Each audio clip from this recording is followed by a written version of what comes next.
Okay so ध्यान से सुनिए, ये मूवी ना बड़े स्लो पेस पर चालू होती है और फिर अचानक एकदम से पेस फास्ट हो जाता है, फिर स्लो होती है, फिर वियर्ड होती है, फिर एक्सीलेंट हो जाती है और लास्ट में एकदम पुअर हो जाती है। कैसे, उसके लिए चलिए मूवी के प्लॉट में चलते हैं, जो कि अवेलेबल है नेटफ्लिक्स पर, जिसके अल्ट्रा एचडी अकाउंट 650 में आते हैं, मगर आप आ सकते हैं सिर्फ 163 में पूरे महीने के लिए। कैसे, ये जानने के लिए इस वीडियो के डिस्क्रिप्शन में दिए गए व्हाट्सएप पर तुरंत कॉन्टैक्ट कीजिए। मूवी की स्टोरी फॉलो करती है कुछ आर्मी रेंजर ऑफिसर्स पर, जिनका ट्रेनिंग के दौरान एक ऐसे एलियन रोबोट से सामना हो जाता है जो किसी भी हाल में इन्हें मारना चाहता है। काफी हथियारों से लैस ये रोबोट क्यों सबको मार रहा है, कहां से आया है, क्या चाहता है, इसके डिटेल में मूवी बिल्कुल नहीं जाती। मूवी सिर्फ एक मकसद से आपके सामने आती है, एक्शन दिखाना, एक्शन दिखाती है। सेंस की चीजें अगर आप इस मूवी में एक्सपेक्ट करेंगे तो भैया वो नहीं मिलेगा। सो एक्सप्लेनेशन और लॉजिक को साइड में रख देना और मूवी के एक्शन को एंजॉय करना। क्यों? क्योंकि कई एक्शन सीन्स ऐसे भी थे जिनका कोई लॉजिक नहीं था, बस एक्शन डालना था तो डाल दिया। लेकिन हाँ, कुछ कुछ एक्शन सीन्स आपकी सांसें लिटरली रोक देते हैं। मतलब ऐसा हो जाता है कि भैया इतना सारा continuous non stop action, just like extraction 1 and extraction 2 movie again, जिसे एक्सप्लोर करती है मूवी जिसका नाम है war machine. You gotta be shitting me.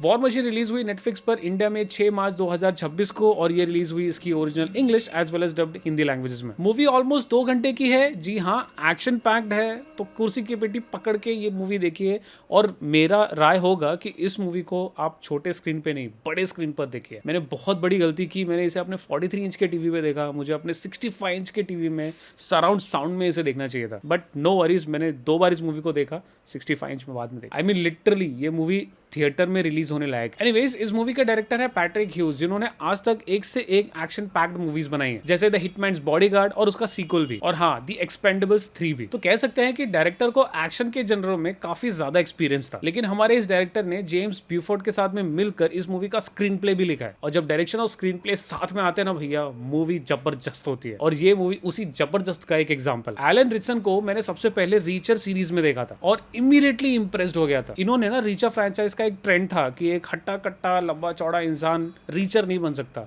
मतलब दुबले पतले हैंडसम दिखने वाले हीरो जो है वही रीचर बन सकते हैं। लेकिन इन्होंने रीचर सीरीज बनाकर उसमें एक्ट करके उस ट्रेंड को ही तोड़ दिया। कुछ ऐसा ट्रेंड बनाया है कि जब रीचर का नाम आएगा ना तो इनका ही चेहरा सामने आएगा। आई मीन टॉम क्रूज भी रीचर का रोल प्ले कर चुके हैं, बट अगर कभी भी रीचर का नाम आएगा ना, मुझे टॉम क्रूज नहीं, मुझे एलन रिचसन याद आएंगे। वैसे एलन रिचसन फास्ट 10 में भी थे, बट उतना इंप्रेशन नहीं छोड़ पाया क्योंकि उसमें उतना खास रोल था ही नहीं उनका। बट भैया वॉर मशीन यानी कि इस मूवी में इन्होंने एक और ट्रेंड तोड़ा है, वो ये कि एक हट्टे कट्टे इंसान इतना धूम धड़ाका एक्शन, मार धाड़ और भागना दौड़ना नहीं कर सकते एक मूवी में। मूवी में इनको एक डिजर्व्ड रोल दिया गया है ऐसा टीम लीडर का, जो कि अगेन ये बनना नहीं चाहते थे। अपने भाई को रिसेंटली इन्होंने जंग में खो दिया है और उसके बाद से ये चुपचाप से रहते हैं। लेकिन जब ये एलियन हमला करता है, ये और इनके क्रू अपनी जान लगा देते हैं इससे बचने के लिए। ना यहाँ पर है ना चीजें थोड़ी इंटरेस्टिंग हो जाती है। इस एलियन को गोली और बम से कुछ होता ही नहीं, तो मारे कैसे? सो ये सबसे पहला इंटरेस्टिंग पॉइंट था मूवी का। और दूसरा शॉकिंग पॉइंट ये था कि ये पूरी मूवी जो है एक ही रोबोट पर फोकस करती है, यानी कि पूरी मूवी में ये लोग सिर्फ एक ही रोबोट को मारते हैं। शायद ये सुन के आपको लगेगा कि यार सिर्फ एक ही रोबोट पूरी मूवी में, शायद आपका इंटरेस्ट चला जाएगा। पर ट्रस्ट में आपको सरप्राइज मिलेगा कि कैसे ये इस रोबोट से लड़ते हैं। और ना सिर्फ लड़ते हैं, ये रोबोट भी एक से एक चीजें करता है जिसको देख के हम हिल जाते हैं। 1 मिनट के लिए इस मूवी के एक्शन सीक्वेंसेस, स्टाइल और शूटिंग स्टाइल देखकर मुझे बैटलशिप मूवी की याद आ गई। उसमें भी कुछ इसी तरीके के यूनिक हटकर एक्शन सीक्वेंसेस और फायरिंग एक्शन थे। और एलन रिचर्डसन और उनकी टीम, कोई भी सेफ नहीं होता है, कभी भी कोई भी मारा जाता है। मतलब 1 मिनट के लिए मूवी देखते देखते ऐसा लगता है कि भैया कोई भी मर सकता है, किसी की कोई गारंटी नहीं है, क्या पता हमारा लीड रोल भी मर जाए। वीएफएक्स भैया इस मूवी के टॉप नॉच थे और साउंड इफेक्ट्स एक नंबर थे। इसलिए मैंने कहा कि यार मुझे इसे अपने 43 इंच की टीवी पे नहीं, 65 इंच की टीवी पे देखना चाहिए था। अगर आपके पास में मौका होगा और आपने इस मूवी को नहीं देखा है तो प्लीज इसे जितने बड़े स्क्रीन पर हो सके उतने बड़े स्क्रीन पर देखिए। अच्छा, मूवी का एक हुक पॉइंट ये भी था कि जब मैं मूवी देख रहा था ऑलमोस्ट 1.5 घंटा into the movie, and I was like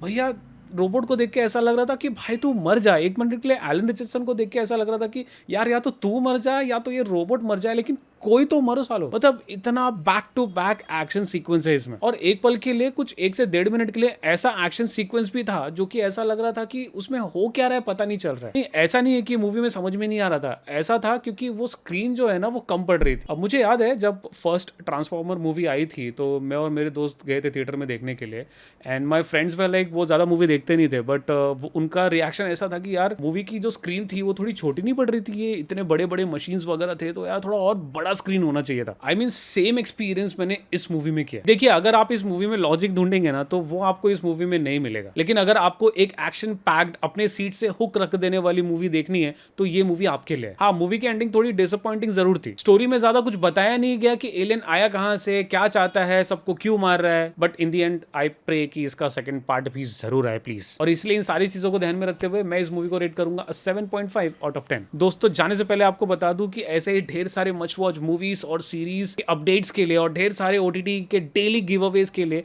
हमारे व्हाट्सएप चैनल और टेलीग्राम चैनल को ज्वाइन करना बिल्कुल ना भूले, लिंक आपको डिस्क्रिप्शन में मिल जाएगा। अंत तक वीडियो देखने के लिए धन्यवाद। Stay safe.